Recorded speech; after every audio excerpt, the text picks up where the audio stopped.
We're joined by head coach Glenn Moore, student athletes Emily Hott and Sydney Kayazos. Coach, if you'd begin with an opening statement, and then we'll open it up for questions.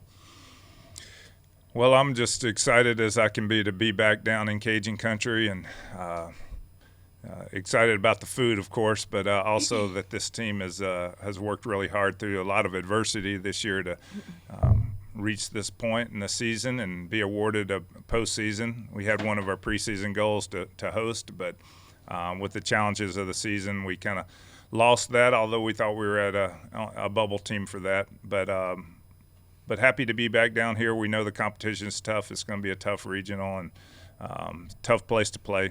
So while we come back down here, we try to season our kids with this type of environment, and think that benefits us somewhat. But work's cut out for us, but we've got some kids that are ready to go to work, and we're expecting good things out of them. What were some of the challenges? Well, mainly the things that everybody deals with is injuries and the frustrations of the, I guess you'd slumps as a team will go into a slump, or a player or two go into a slump trying to find the right combination in your lineup.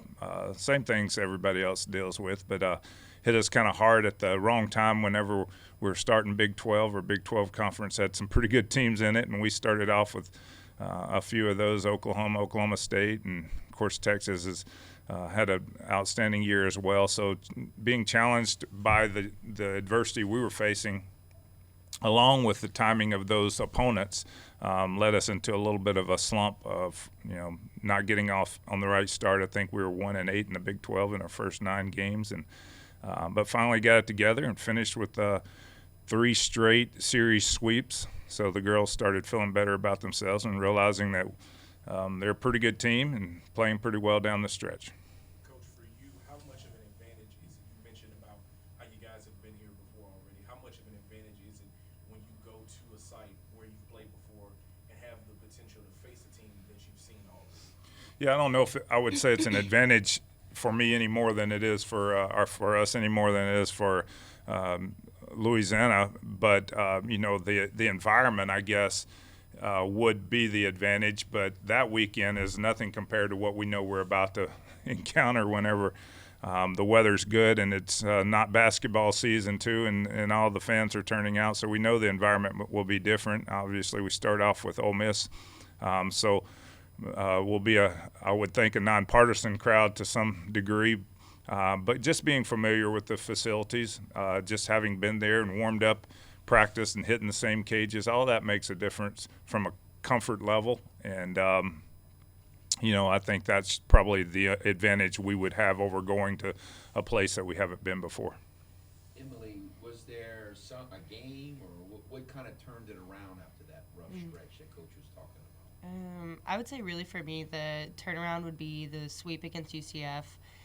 As well as the first game we played against BYU, coming back from being down quite a few runs, because being someone who's played a series at BYU before and been that team who came out with 3 losses, we realized how tough it was to go in there and win, and just to see a team that was able to not falter with those runs in that environment and to come back and come through and be victorious at the end was really exciting to see that maturity be upheld through everybody, and as well as the bats really showed up, because hitting was kind of like our on and off thing throughout the whole season, and that was like the switch. And whenever we had consistent power throughout the lineup and moving runners in and not leaving as many people left on base.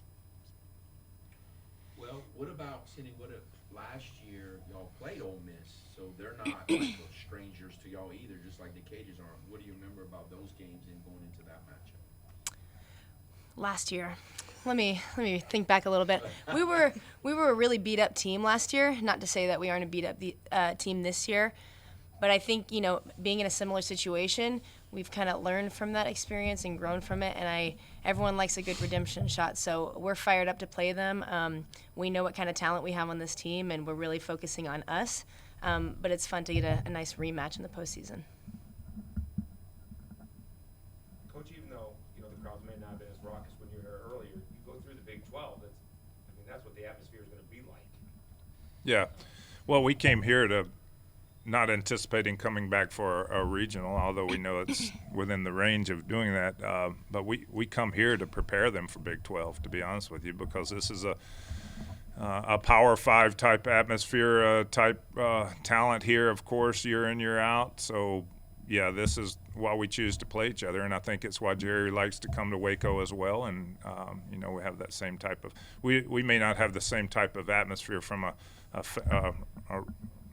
raucous crowd, so to speak, but we certainly have you know, the competition that makes us both better. And there's a healthy respect out of both programs, and he understands that, and I do as well. And we like playing each other for that very reason.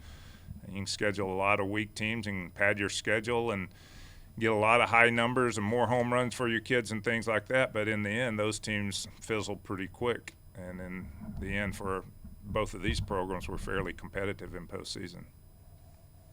So do you feel like right now, these last week or so, that y'all are playing as good as you have all year, or how would you classify? Well, if you look at the last game against Texas, obviously our pitching depth has been an issue. So, you know, when they run a pitcher out and you don't feel like you have a chance at maybe coming back, you start thinking about saving arms. So that game got out of hand. But overall, the last few weeks, we've played really, really good ball in every aspect. As Emily said, there was times throughout the year where we didn't produce the runs. It wasn't that we weren't having quality at bats, because our quality at bat chart is really good, but it was a lot of getting breaks and hitting balls, atom balls, and things not going our way. And we, you know, you're challenged as a coach to keep your team confident in those times so that they don't think we're not a good team. And this team was able to push through it. And we were facing really good arms at that point in time. So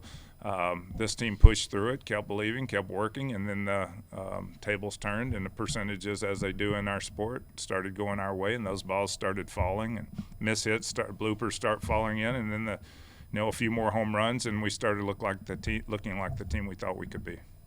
Asking the players, Cajuns kind of feel like their season turned around when they beat Oklahoma and snapped the streak. What's it like when you are, playing Oklahoma, Texas, Oklahoma State, and having that experience, and now getting ready to play in a regional?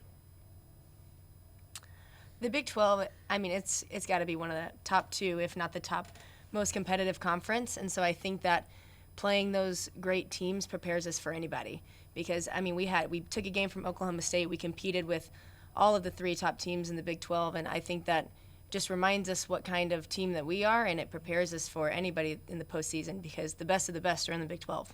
Mm-hmm. Yeah, and I could understand relating to the Cajuns as far as beating OU on what it did for our team last year, going in with that confidence level, because if you face pitching like that and hitting like that and come out winning at the end, it just lifts you up to another level. And so just the respect I have for just the Cajuns to go in and beat them at OU's home is amazing. And just the Big 12 competition, one thing like we always discuss when we're going in, we're scouting pitchers, like there's no type of pitcher we haven't seen yet, and that really proves to be beneficial going into postseason whenever you're facing all those top pitchers, because we were talking about in the cages how Big 12 is real big on like change-up, spinny pitchers, and we also got the speed throwing, and that's just something you don't really see across the board in all the different conferences. So that's why you see, I think, Big 12 teams putting good runs in postseason, as well as the Cajuns with Texas State that they're playing through. So very exciting.